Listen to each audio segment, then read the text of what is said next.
And if this unit is not dismantled, we'll be giving the name of the building and the full names of that officer and his cousin in this administration. And these people are not answerable to the Inspector General of Police.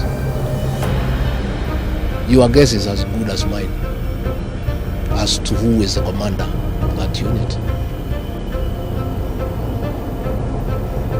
Let me emphasize that killing our children will not quell the anger of the Kenyan people. People are very angry with this administration. Abducting young people is not a solution. You must address the cause of the disquiet, of the discontent. Why are people aggrieved with this administration? That must be dealt with. Abducting these children and killing them is not a solution.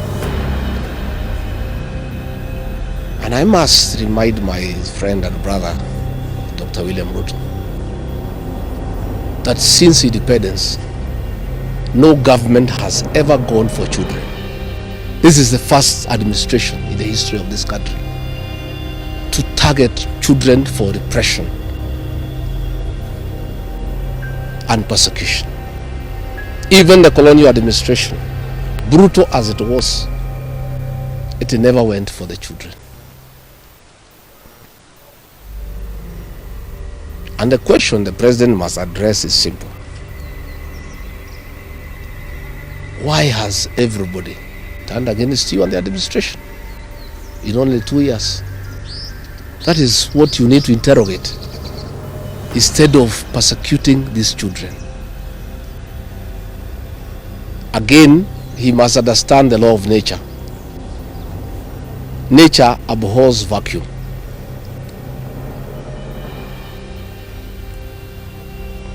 When you swallow the opposition and there is nobody to hold you to account,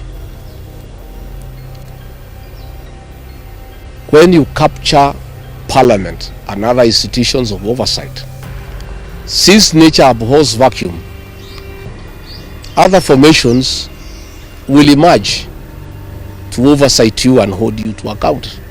And that is how the church has come up to hold the government to account. And that is how these young Kenyans have come out to hold the government to account. In the unfortunate event that these children were to be muzzled and silenced through death and abductions and other extrajudicial methods of silencing dissent, some new formations will also come up to hold the government in check, because nature abhors vacuum. So the amount of repression that is going on in the country is unparalleled, it is unprecedented, and it needs to come to an end. I have just learned we have a prayer meeting in Shamata Ward in Nyandarua tomorrow. We have a farm. The residents of that ward normally meets once in a year for prayers to close the year. We have prayers tomorrow. And the police commander there in that county is intimidating leaders to cancel those prayers, that they will not be allowed to take place, that they need a permit. I want to tell the county commander in Nyandarua that you don't need a permit to hold prayers. Again, is this repression by this administration. Even if you stop the people of Nyandarua from holding prayers, that will not change their political views of what they think about this administration. I want to say the prayers will go on. I'll be in attendance with the residents of Shamata. And if the police want to come and stop the prayers, they can go ahead. But that will just enrage the people even more. And those tactics of using police to stop prayers were tried by the previous administration, and the president knows how it worked out. You just agitate people more. You make people more rebellious. There is no need for police to interfere with people's rights of expression, of association, and the freedom of worship. So I want again to ask the Inspector General of Police to tell his county commander in Nyandarua not to interfere with the rights of the people of that area to hold prayers and to congregate to pray together, because those rights are guaranteed in the Constitution. And this is not the way to deal with dissent and discontent. Let the government take time to find out why people are unhappy. Why are people so discontented with this administration?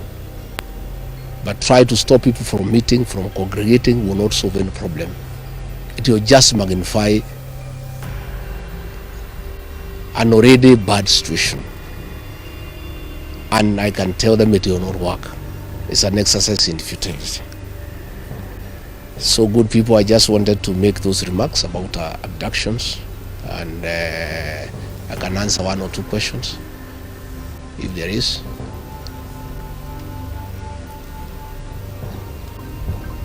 Kosawa?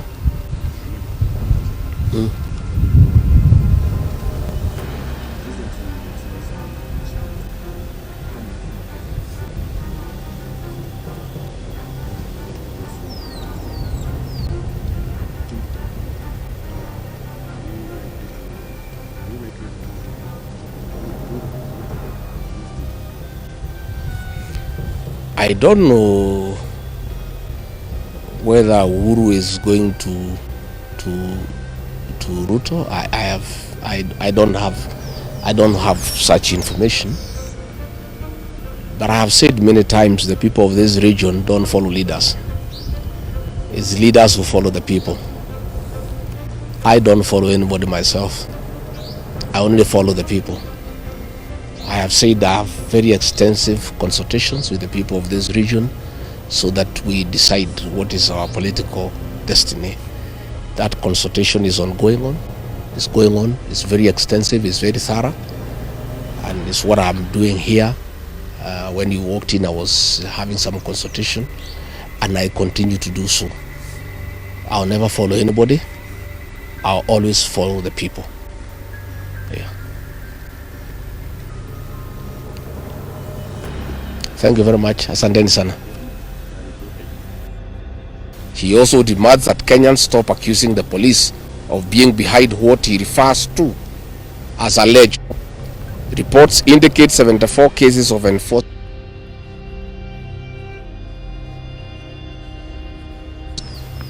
Tragically, the events this December have only worsened the situation. New abductions,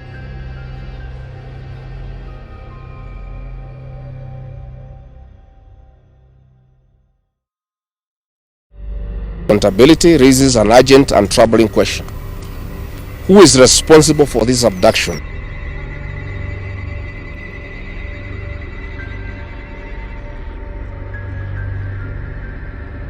Our security agencies are either actively complicit in silencing dissent,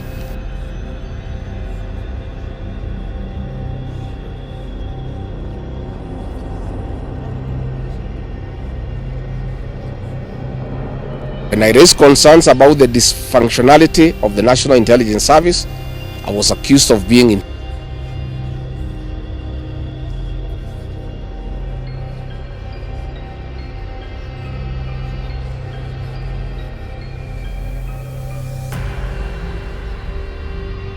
remain silent or inactive is to suggest that these actions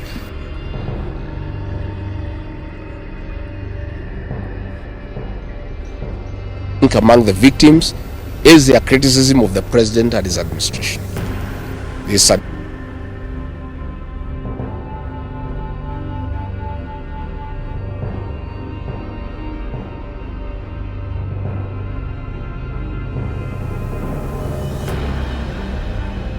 of law, justice, and the fundamental rights of every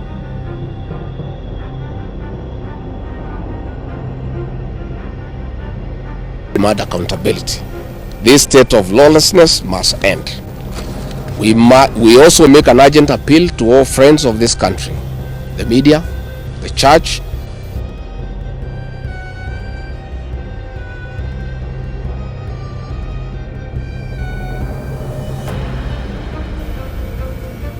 and blatant violation of fundamental human rights.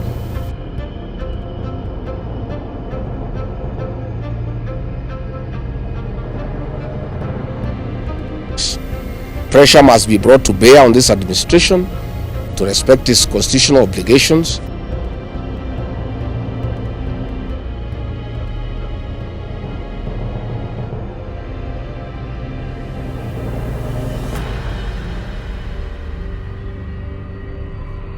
of the National Intelligence Service. It was politicized. Also demand the resignation of the Inspector General of Police, the Director of Criminal Investigation,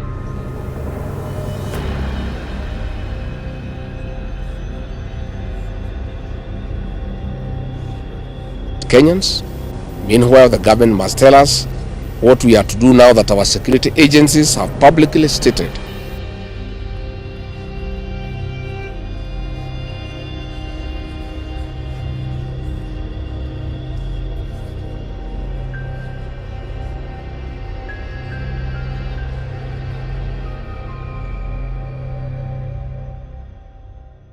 we assure you that we will stand with you and